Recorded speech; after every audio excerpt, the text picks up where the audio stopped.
And welcome to episode 5 of 1973 GMC Motorhome.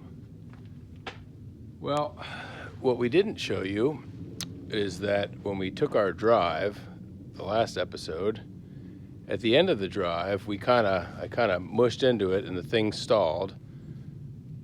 In which case I had no brakes at all, other than my parking brake.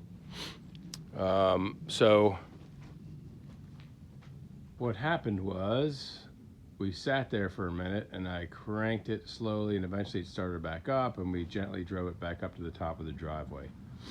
What I suspect is, I'm not going to crawl under it now, is that the fuel line, which I felt was kind of gushy, I think that's just collapsing on itself. So I've ordered some more fuel line and we'll put that in from the tank splitter up to the front, because the line back behind that feels better, so maybe somebody did that at some point.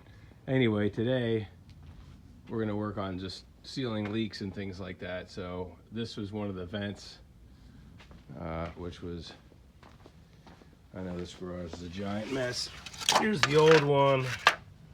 It's cracked, it was half hanging off, and there's really barely any sealing around it. So we're going to take this new one, we're going to cut it down to size. This was in the camper, so that was nice. I guess the previous owner had thought about doing that. So let's cut that down and get that on there and caulk it.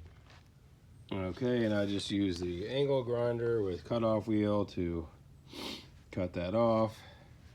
And you snap off all the melted stuff that's left over. But this way, if you try to cut it with the Sawzall or something, I think it would probably might crack it. I only got one of these, so let's put it up in here. All right, so that goes in there and the holes line up, except for that one that I noticed was screwed in at an angle. So I'll probably put a very thin bead of caulk behind this, and then I will end up caulking around here. And then when I paint it, I'll just mask right at the caulk line. And I'm going to be using urethane. We're not making a show camper here, but it'll be fine. I just don't want it to leak at this point. So, all right. So we've got a big thick glob of caulk underneath there and around the edges. It's a little sloppy. I was a much better caulksman when I was younger, but as I've gotten older, things just aren't quite as straight. So anyway, still looks pretty good though. So there's that leaking area taken care of. Next, I'm going to do this up here with some die-core tape and make a big die-core patch and see how that works. And there's that. So that is stuck on there and stuck on there. And of course, this whole roof, once it's all done, this is just the initial sort of flashing, sealing, whatever you want to call it. This whole roof will be coated with elastomeric coating when we're done. But we're going to go around that one next. And again, just kind of pick it any place water could be coming in. Okay, a bit about the die-core tape and the Eternabond. The Eternabond, which is on top of that vent there, sticks almost instantly, and it's on there and it's not coming off. The die-core tape requires pressure to activate it. So you have to sit here and go like this and really push hard and press to get it to stick. There's a little bubble right there. Once it's activated, however, it's not coming off. I got this area here and I tried to trim off, and whoops, here's a razor blade.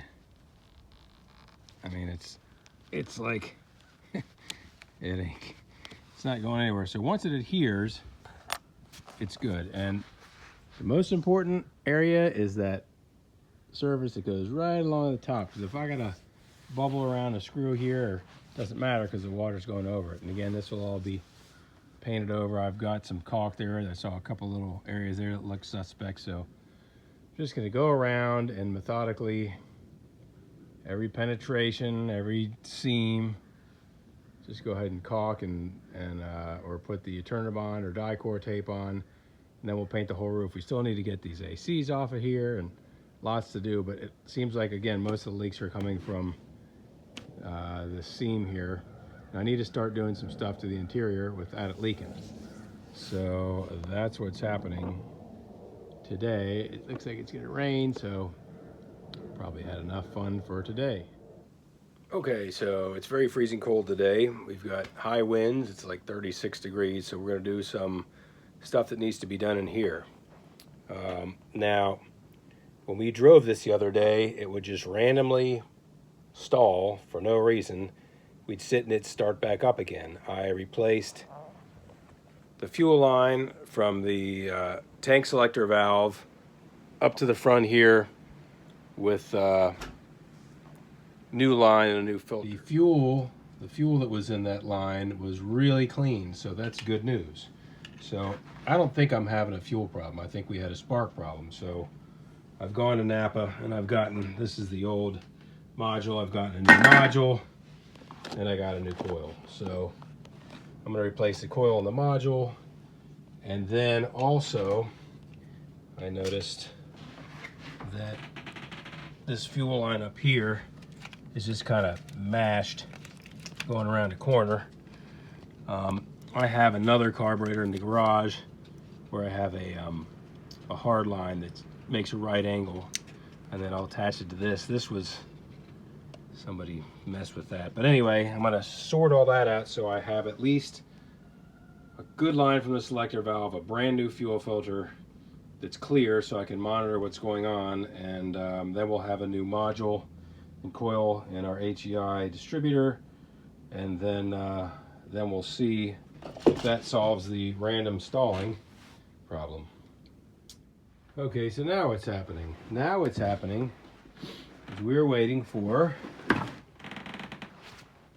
we've got all kinds of HEI distributors around here. I went and dug out the ones out of the garage, but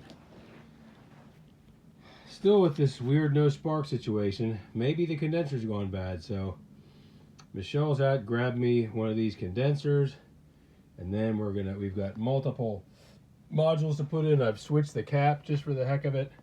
We're gonna put this back together and see if we can get this thing to run.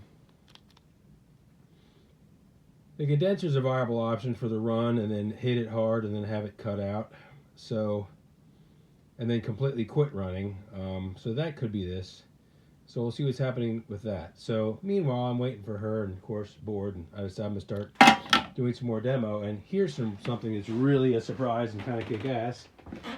Under here, it looks like somebody's cut an access panel to the sending unit. So what that means is that I can probably look in there and I can inspect the tank, and I can also see if it's full because my gauges are reading full, and there's all kinds of stuff I can do, at least with the auxiliary tank. That's the front one.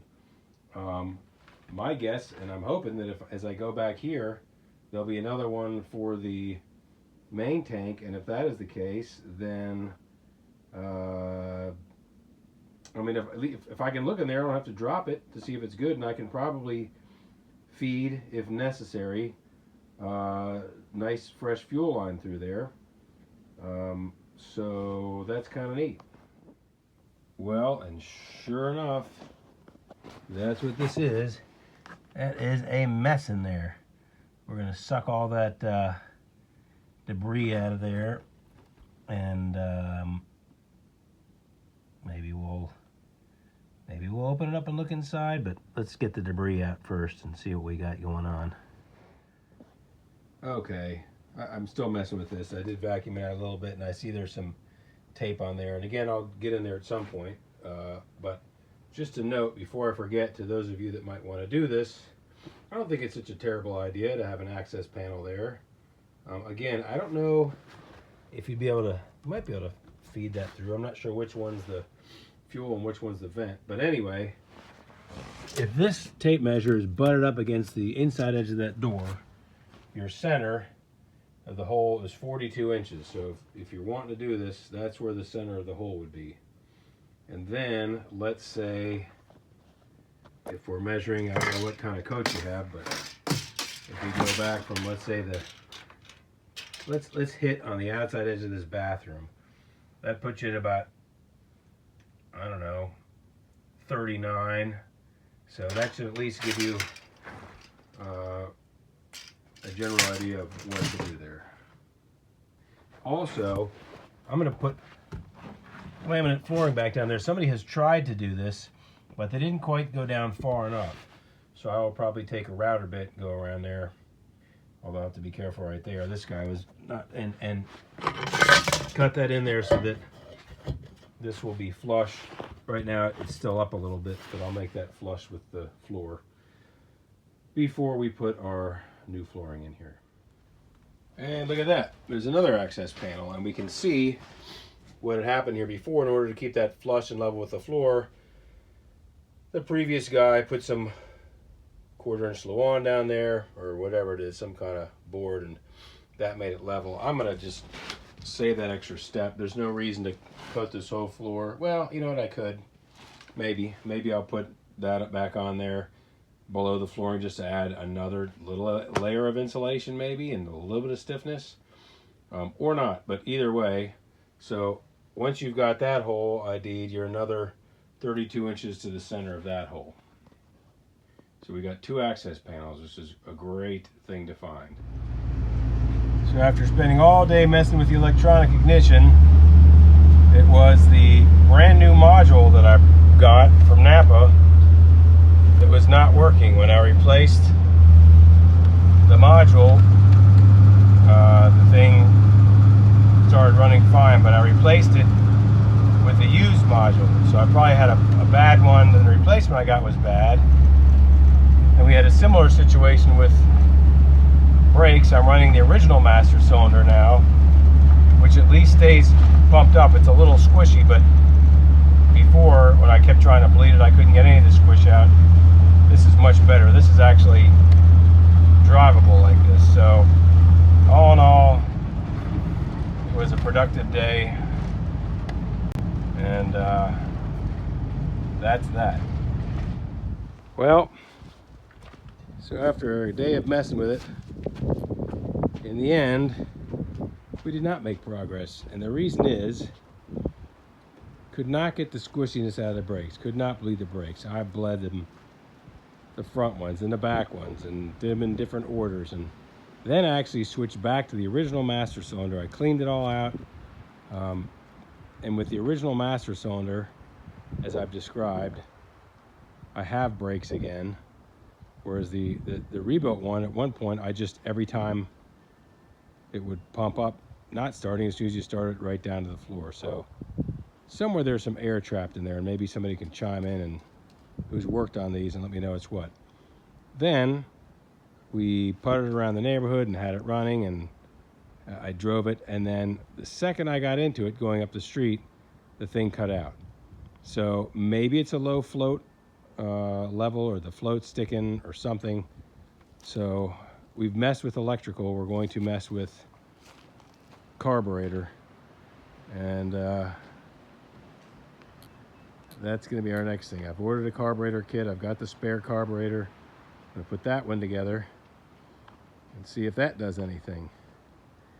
This is the good side.